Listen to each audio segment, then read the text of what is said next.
The poet Lord Byron once wrote, "Truth is always strange, stranger than fiction," an opinion which was never more true than in the baffling, and to this day, inexplicable case of Jeff the Talking Mongoose.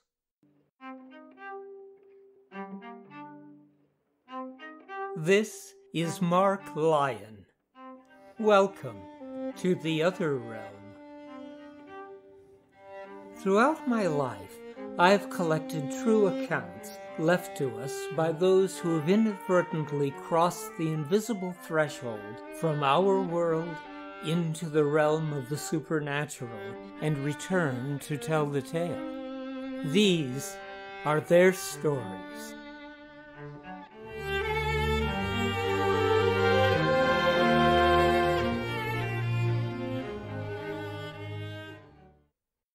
Perched upon a treeless 45-acre plot of land 725 feet above sea level on the west coast of the Isle of Man, Dorley's Cashin was a bleak, gray two-story house. Its 30-inch thick walls built of slate slabs covered in concrete.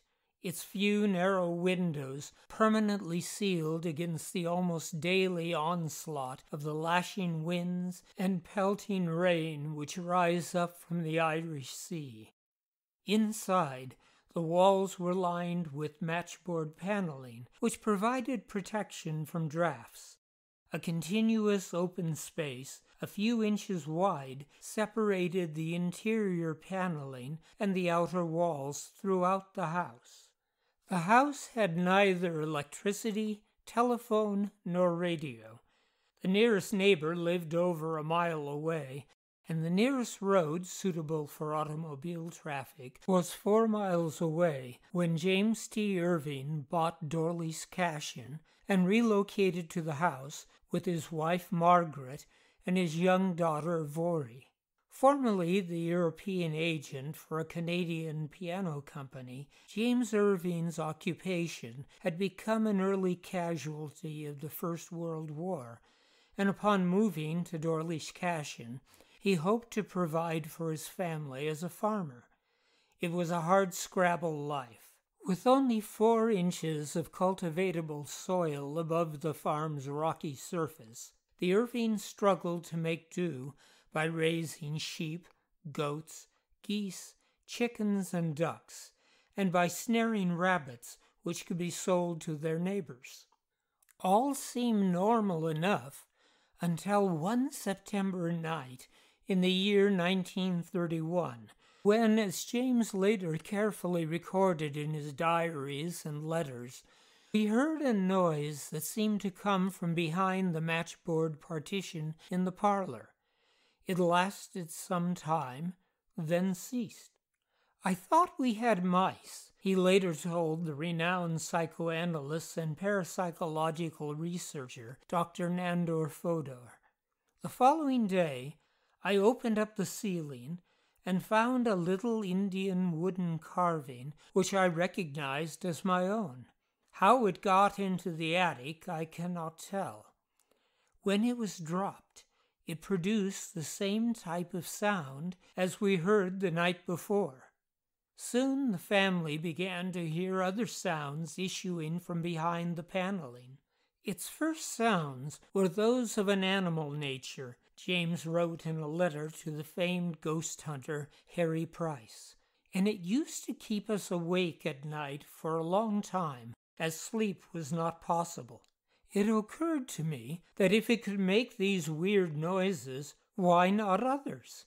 And I proceeded to give imitations of the various calls domestic and other creatures make in the country. And I named these creatures after every individual call. In a few days' time, one had only to name the particular animal or bird, and instantly, always without error, it gave the correct call. My daughter then tried it with nursery rhymes, and no trouble was experienced in having them repeated. The voice is quite 2 octaves above any human voice, clear and distinct. but lately it can and does come down to the range of the human voice. It is not a prisoner, and I have no control whatever over its movements, and I can never tell whether it is in or not. It announces its presence by calling either myself or my wife by our Christian names. It apparently can see in the dark and describe the movements of my hand. Its hearing powers are phenomenal. It is no use whispering. It detects a whisper 15 to 20 feet away, tells you what you are whispering, and repeats exactly what one has said.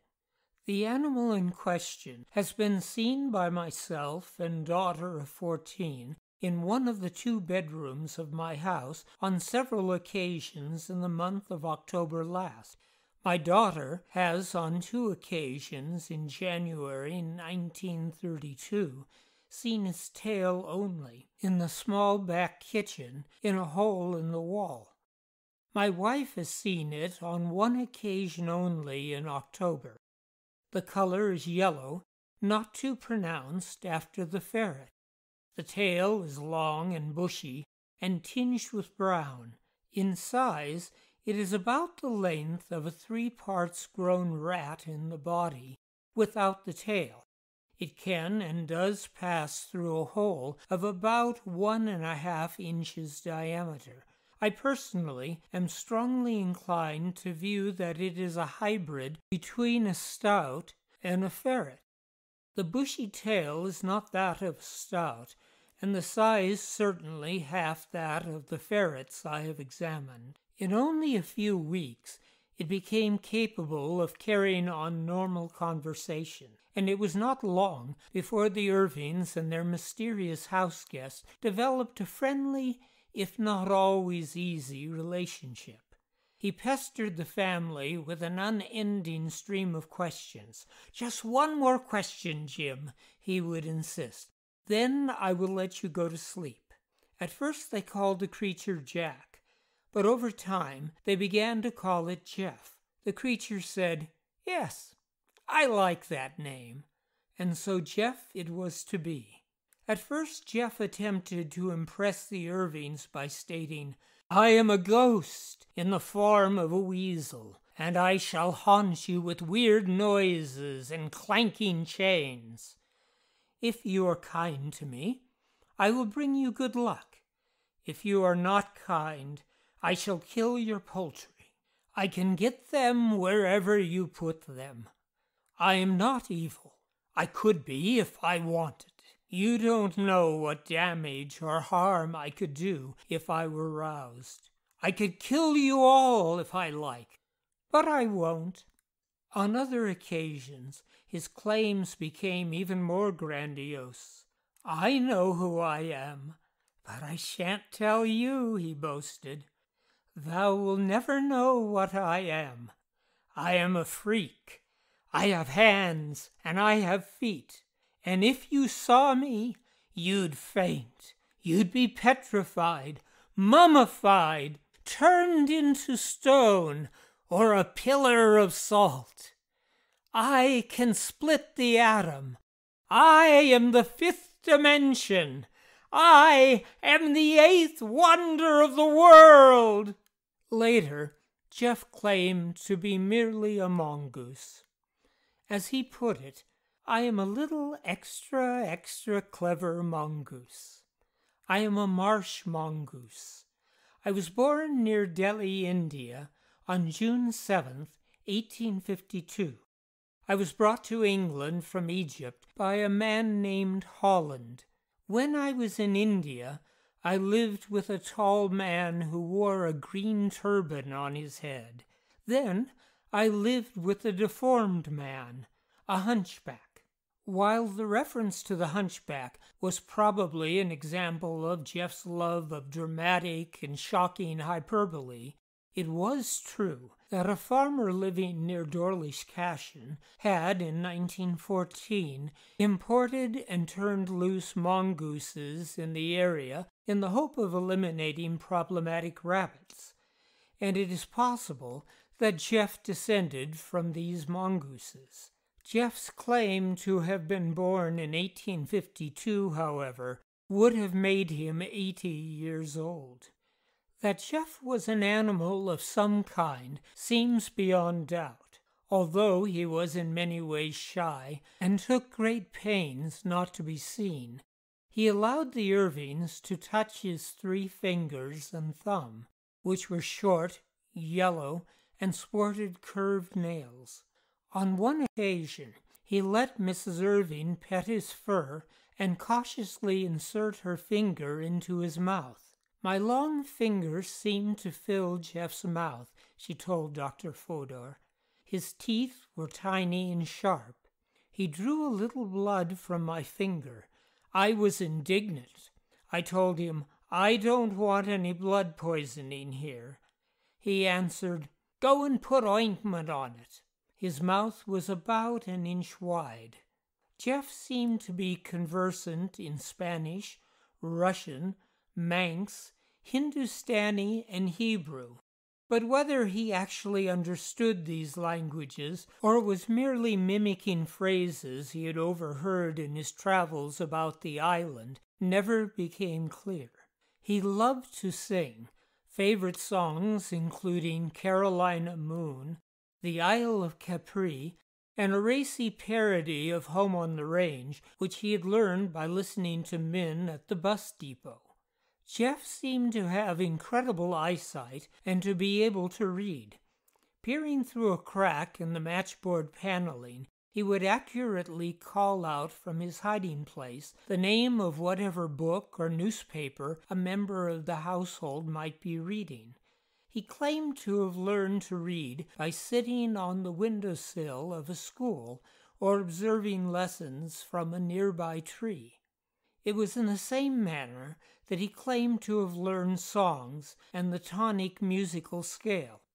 A bond gradually developed between Jeff and the Irvings, who would leave cookies, stewed bilberries, chocolates, bananas, potato pie, bread, sausage, and uncooked bacon for him. Jeff could be somewhat picky, however, in his food preferences. Although he was particularly fond of cookies, he refused to eat unsweetened tea cookies. "You can keep 'em," he complained. "I don't like 'em." In return, Jeff herded livestock which had gone astray back home, and killed rabbits the family could choose to either eat themselves or sell in town. At one point, he killed so many rabbits that the ecological balance of the area appeared threatened. He also entertained the family with gossip gathered in the course of his frequent travels about the island, gossip which invariably proved to be correct. As word of Jeff spread through the community and its inhabitants learned of his penchant for collecting gossip, strong measures against his eavesdropping were attempted. As a favorite way for Jeff to learn town gossip was for him to hang on the undercarriage of buses. A mechanic at the bus depot at Peel, the nearest town, rigged an electrically charged contact plate under one of the buses in order to electrocute Jeff when he attempted to catch a ride. Although he didn't know which bus had been booby-tracked, James Irving learned of the plan and warned Jeff. "Oh, I know all about it," said Jeff. "It's under bus 81. When James investigated further, he found that Jeff was correct. Jeff also stole sandwiches from bus passengers and the bus depot's waiting room. When Dr. Fodor later investigated the incidents, the bus mechanic admitted that his attempt to electrocute Jeff had been a complete failure. "It did not work," he said, "nor the wire cage which I placed baited under the waiting room to prevent the stealing of sandwiches. Mr. Irving told me where the electric trap was fixed. He said that Jeff knew all about it. This animal, or whatever it is, knows a darn sight too much. He seems to hear what we talk in the bus shed behind closed doors in the early morning hours when no one is about. Moreover, Mr. Irving gave me a perfect description of the inside of my house. He never came to see me, and I have never been to Dorlish Cashin. He said Jeff told him. It's damn strange. Jeff was also extremely protective of the Irvings. He was known to follow Voirrey to school, always staying just out of sight, and ready to attack anyone who might stop her or talk to her. One day, he told James of hearing a boy call Voirrey the Dalby Spook, adding, "I hope she misses the bus." "I threw a stone at him," Jeff bragged, whereupon he reeled about and shouted at another boy, "Stop that, Stinky!" Upon investigating the incident, James learned that one of the boys was indeed nicknamed Stinky. When Jeff learned that a visitor who had heard Jeff talk told a neighbor that he thought Voirrey was somehow responsible for what he had heard, Jeff threatened, "I'll kill his turkeys." 6 months later, James met the daughter of this man. She told him that they had given up raising poultry, as their turkeys and ducks had one day all mysteriously disappeared. When James asked Jeff about this, Jeff proudly boasted, "I killed the turkeys, and I killed 4 ducklings." On the other hand, Jeff could often become annoyingly impatient, screaming with diabolical laughter or banging on the walls when he wanted attention with such force as to send picture frames swinging about violently. He would frequently call out, "Hey, Jim, what about some grubbo? I'm hungry." He could also be quite rude, often employing an impressive arsenal of swear words. When visitors of whom he disapproved appeared at the house, Jeff would scream, "Go away! Clear to hell! We don't want you here!" When he one day discovered James reading the Bible, Jeff called out, "Hey, Maggie, look at the pious old atheist reading the Bible." On another occasion, he called James a heathen and an infidel. Once, when James was reading, Jeff shouted, "Read it out, you fat-headed gnome!" When Jeff became upset over something he overheard Margaret say while in bed one evening, Jeff screamed from his hiding place between the walls, "Nuts! Put a sock in it! Chew coke!" On another occasion, he called her Maggie the Witch Woman, the Zulu Woman, the Honolulu Woman. He was even known to insult the conditions of the house he shared with the Irvings, bragging, "I've been to nicer homes than this. Carpets, piano, satin covers on polished tables. I'm going back there. Ha, ha, ha!"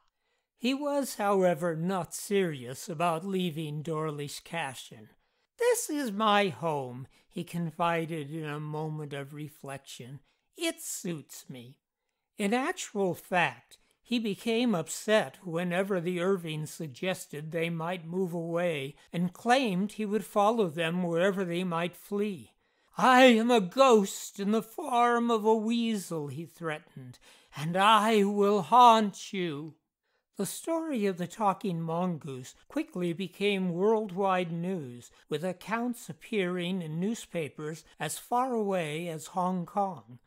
Although the Irvings were accused of creating and perpetrating a hoax, no motive for having done so was ever discovered.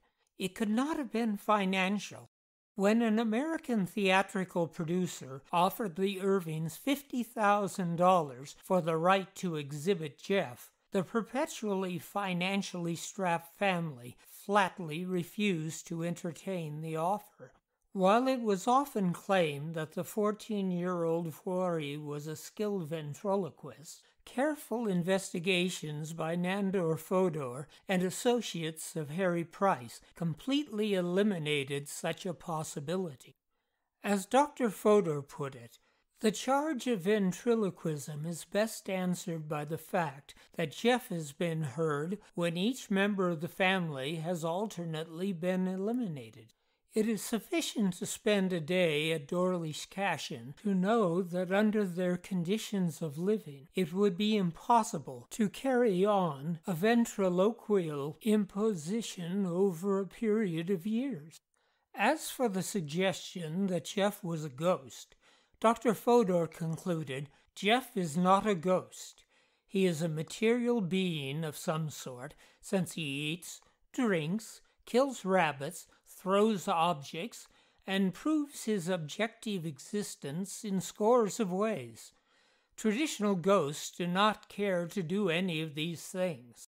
Furthermore, Jeff's body was touched, and he bit Mrs. Irving's finger and drew blood.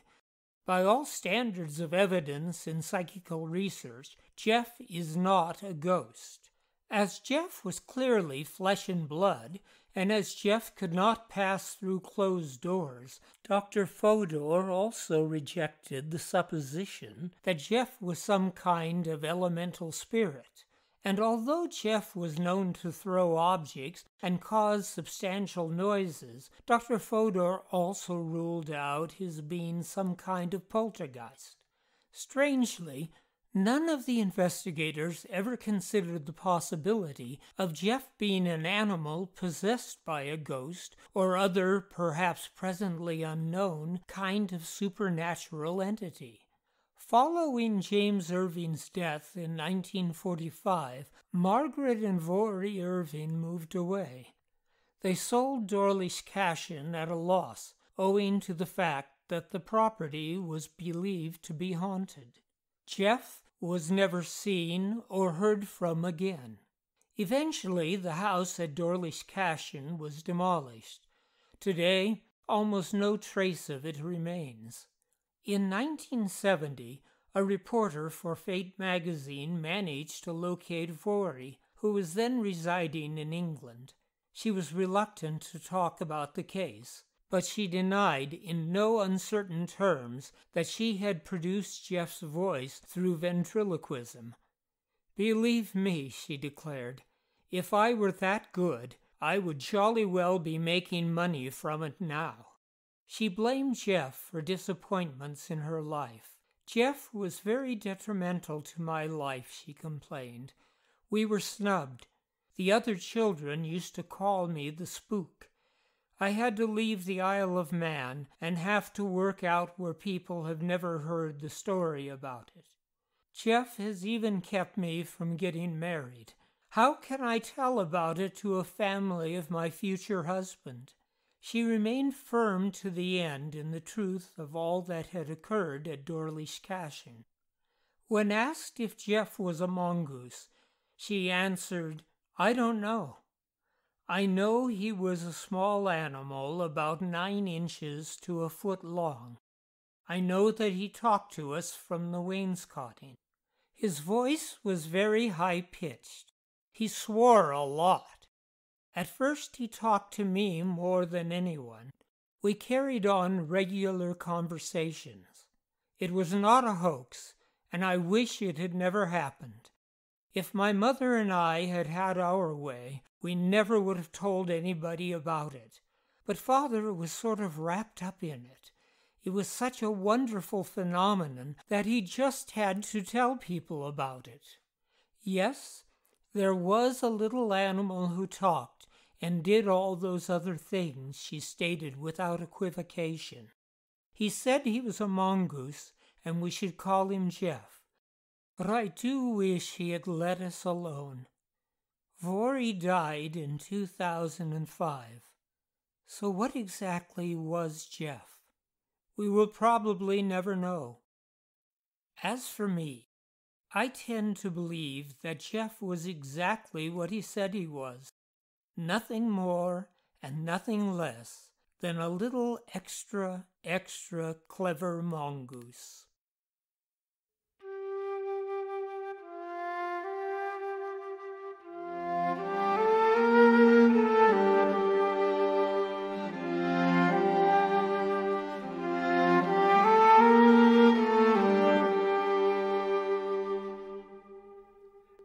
This is Mark Lyon, inviting you to join me on the first day of every month as we explore more true tales from the other realm.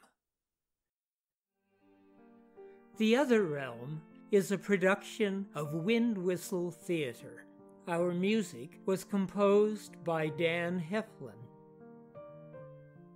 Support for The Other Realm has been provided by HauntedIsles.com, offering private and small group tours of haunted Britain and Ireland, and by Heftone Studios, producers of Phantoms of the Holbrook, a docudrama relating true events occurring at what well may be the most haunted hotel in the entire world, and Nadelei, a modern retelling of the German legend of the Lorelei, and by Windwhistle Press, publishers of Jessie Adelaide Middleton's classic trilogy of true tales of the supernatural, The White Ghost Book, The Grey Ghost Book, and its sequel, Another Grey Ghost Book, and Leap Castle, The House of Horrors, by Mildred Darby,